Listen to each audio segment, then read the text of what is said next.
Look at that statement from the Constitution, 8 simple words, yet we have 535 members of our elected government, who can't agree on the actions of our elected president, with respect to the meaning of those words.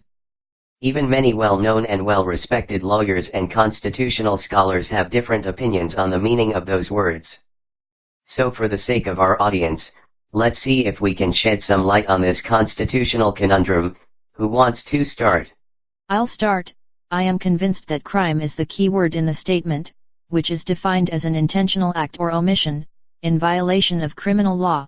Treason and bribery are criminal acts and therefore, definitely crimes. Obviously the framers of the Constitution recognized those two crimes, as the most dangerous threats to democracy. So if any president were to participate in either of those actions, the offense would be considered impeachable. Sorry, Megan, you are overlooking the other definition of a crime.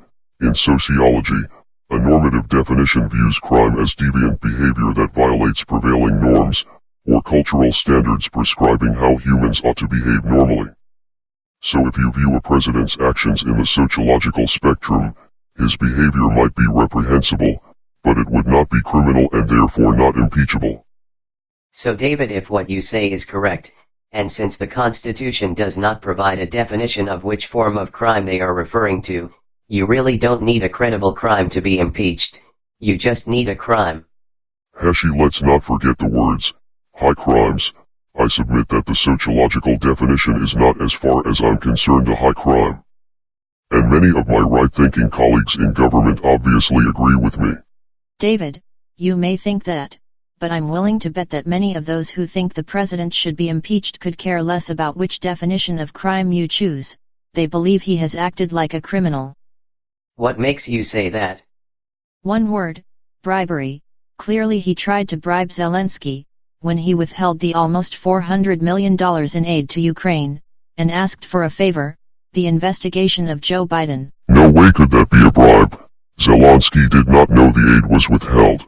Did you read the transcript, where Donald tells him all the great things that the US has done for Ukraine, then says, could you do me a favor? So even if Zelensky didn't know, Trump is asking for payback, and that is a crime. No, it is not a crime. It is reprehensible. It is therefore a sociological error, not a criminal act. No way is it a crime.